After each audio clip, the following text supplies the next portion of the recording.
Hey everyone, how's it going? Today I'm going to be showing you how to do the Shangri-La Easter Egg on Black Ops 1 and Black Ops 3. On Black Ops 1 and Black Ops 3, Shangri-La has to be completed with a total of 4 players inside of your game. But on Black Ops 3, with the Solo Easter Eggs mod downloaded that I will link in the description down below, you can complete this on solo. With that out of the way, let's jump right into step 1. To start off, you're going to need to go down into the mines and turn on power, but on this map it's a little bit different and there's going to be 2 switches next to each other that you're going to need to flip both of them. Step number 2 is going to require you to go into Eclipse mode, and to activate this there's going to be 4 buttons in the spawn location that you're going to have to press in order to activate Eclipse mode. In solo with the mod, you don't have to press all 4, you can pick any one and press it and it should automatically do it. In co-op, each person on your team has to go to one of the 4 buttons and press it at the exact same time, so you guys can have a countdown or some sort of way of knowing when you guys are going to press it at the same time. Once you've activated Eclipse mode, you're going to make your way over to this area of the map next to where Juggernog or Speed Cola can spawn, in front of the mines, and you're going to press on this button and it's going to look very similar if not identical to the ones in the spawn room. Once you've pressed the button, Brock and Gary are going to start talking to you from behind the wall. Hello out there!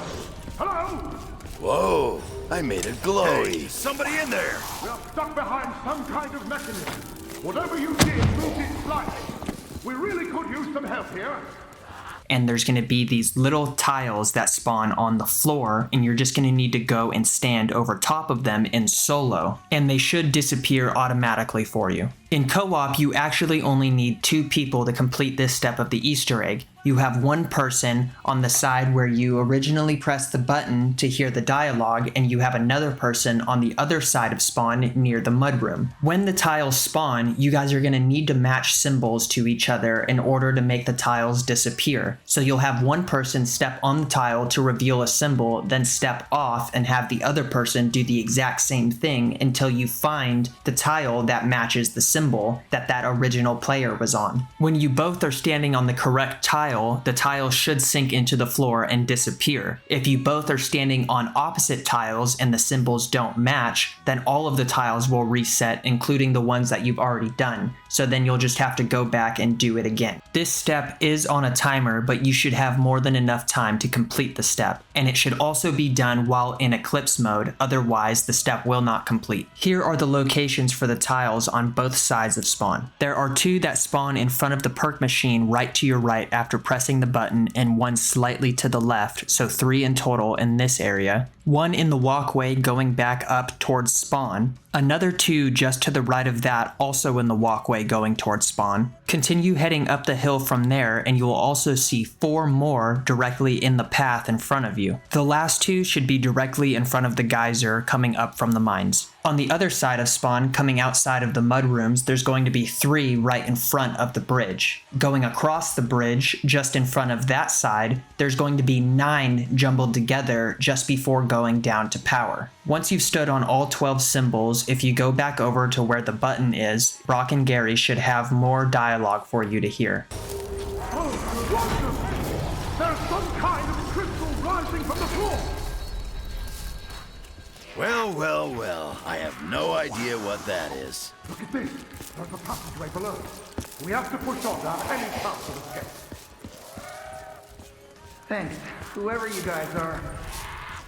After the dialogue is finished, there should be a ding letting you know that the step has been completed and the Eclipse mode will shut off. Step number 3 is going to require you to enter Eclipse mode and then run over to the water slide and just slide down. In solo, while sliding down the water slide, you're going to need to hold the action button down in hopes that you will activate a lever. Once you've reached the bottom of the water slide, don't move because you need to stand on that metal grate at your feet, and Brock and Gary, after a little bit of time while waiting on there, will start to speak to you and you'll hear that ding again. It should also kick you out of Eclipse mode.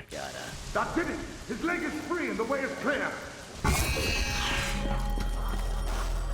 In co-op, 3 players are going to need to go down the water slide and just wait on the metal grate, and then the 4th player is going to go down the water slide holding the action button to flip the lever and then waiting on the metal grate with the rest of his team, and the exact same thing should happen where, after a little bit of time, Brock and Gary will start to speak to you. For step number 4 of the Easter egg, one player is going to need to get the baby gun out of the mystery box. Once you've gotten the baby gun out of the mystery box, go back into Eclipse mode and make your way over to the water slide. A meteor should fall out of the sky on top of the water slide and you'll see a white ball there. Go ahead and knock it down with a grenade or some sort of explosive weapon. Shoot it with the baby gun while it's on the floor and then knife it or shoot it with a regular weapon into the water slide itself. Jump into the water slide with it, and once you both reach the bottom of the water slide, it's going to go into the geyser. Then you're just going to activate the geyser and wait for you both to come up and out on top. It's going to fall out of the sky into one of these little holders over here. Once that's been completed, you will hear the ding again, and then it will kick you out of Eclipse mode.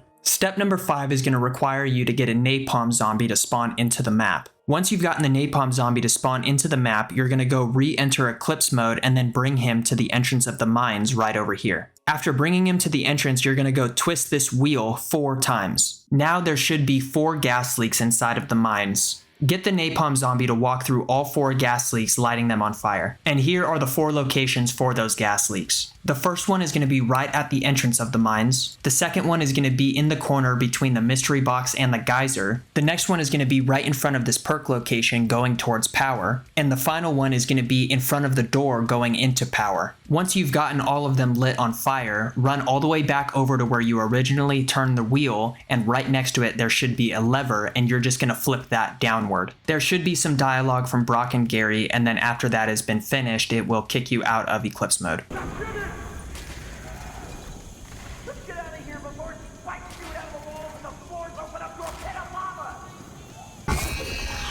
Step number 6 is going to require you to get trip mines and then re-enter Eclipse mode. Once you've done that, you're going to come over to this entrance to power, and then you're going to see these 4 holes on the wall. Then you just want to throw down trip mines in front of each of the 4 holes and bring zombies near them, so that way when they go off, they will plug the holes. In Black Ops 1, instead of trip mines, it's going to be claymores. In solo, since you only get 2 trip mines, I recommend leaving a crawler and having the crawler plug up 2 of the holes, then quickly flipping the round before the eclipse can end. When you get your next 2 trip mines, then try and plug them as fast as possible and get out of there before you die. In co-op, this step is only slightly easier because multiple people can get the claymores or the trip mines and then just throw them down at each of the 4 holes. After getting all 4 of the holes plugged, run over to the waterfall over here and press on this brick that says "Do not hold." The waterfall should drain, and then you'll hear the signature ding, and then the eclipse mode will end. Step number 7 is going to require you to look around the map for those little stone tablets that we saw on the floor for the second step, and you're just going to see them this time on the wall, and you're going to have to knife them instead of stand on them. For this, you're also going to want to have to go back into Eclipse. Here are all of the locations for the stone tablets. The first one is going to be to the right of this gong above the geyser. The next one is going to be just around the corner right here, through the spike trap going to spawn right here on this wall, to the right of that one right here, in the same spot mirrored just on the other side, diagonally from that one on this wall, just to the left of Pack-a-Punch, to the left of the LCAR 9 wall by, in front of the waterfall just outside the mudroom right here on this wall, going through this doorway next to Mule Kick on the left side of this wall by, just around the corner on this wall, finally to the left of the power switch. To finish this step, you're going to want to throw a grenade at this tent right here outside of the map next to the minecart. Once that's all been done, the game should kick you out of Eclipse mode. For step 8, enter Eclipse mode and then head to the mudroom coming from spawn. And then going clockwise, you're going to see 4 dials around each corner of the mudroom. You're going to need to turn each dial so that a certain sequence is displaying on top of the dial. Going into the mudroom from spawn, the dial on the left side going clockwise is going to need to display 4 dots in a line, and then the dial across the room on the opposite side is going to need to display 3 dots in a line. Going over to the one on the right side of that one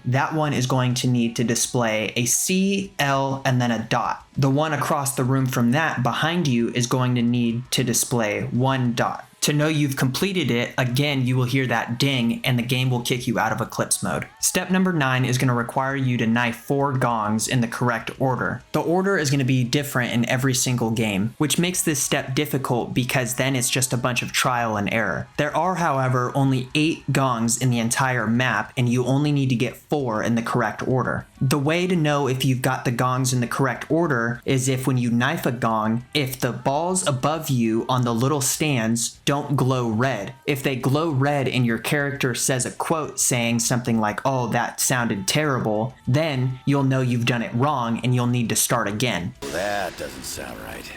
Don't worry though, because this isn't as hard as it sounds. If you get one right and then you get the next one wrong, just go back to the very first one that you did that was right and keep hitting them in the same order until you get each one right. For this step, you will also need to go back into Eclipse mode. And here are the 8 locations for the gongs. There is one on this side of the bridge, 2 right next to each other going to power outside of the mudroom, 1 up against the mudroom coming from spawn, 1 in the spawn room on the left of the Shiva wallby, 1 on top of the geyser next to the minecart, 1 to the right of the mining tunnel right in front of the button that you pressed for step 2, and then 1 directly behind that. Once you've hit all 4 in the correct order, the balls above them are going to start glowing yellow with the Treyarch symbol. Next, you're just going to want to pack-a-punch the baby gun, and if you don't know how to do that, I'll show you really fast. There are 4 tiles on the floor that you will need to stand on in order to get them to sink into the floor, and once all 4 have been pushed down, then Pack-a-Punch will open. In solo, you only have to do 1, in co-op you have to do all 4, but you all have to do it at the exact same time, standing on them. In solo, the tile will also move each time you activate Pack-a-Punch, so one time it could be somewhere and the next time it could be in another place. Here are the 4 locations for where the Pack-a-Punch tiles can be. There is one in spawn surrounded by all 4 of the buttons for Eclipse, there is one in front of this gong, there is one in the middle of both power switches, and there is one in the mining tunnel next to the wheel where you have to take the napalm. After you've Pack-a-Punched the baby gun, bring it over to this area and shoot it to drop some dynamite, and be careful when shooting it because you need to stand directly underneath the dynamite in order to pick it up, otherwise you'll have to do it again. After doing that, come over to spawn and shoot this orb to shrink down the meteor. If you can't get all of this done under one Eclipse, go back and re-enter Eclipse and then hit the gongs again, shoot both of the orbs, and then you should be fine to go on to the next step. Still on step number 9, whenever you get a chance, reopen Pack-a-Punch and run up to the wall because Pack-a-Punch will no longer be there, and you're just going to want to listen to some dialogue from Brock and Gary and hand him the dynamite once the dialogue is over. But you have a limited time to do this because Pack-a-Punch Waterfall will bring you down if you don't do it in time. You had a stick of dynamite, I could get us in there.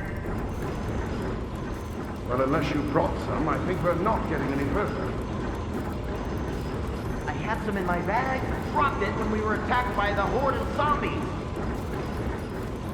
Hey, Pyro Putzes, I might be able to help you with that. Okay, you bring me that stick of dynamite, I'll open this bitch up like a can of beans. Then, can we get the hell out of here? Of course. I just need to see the inside of the temple.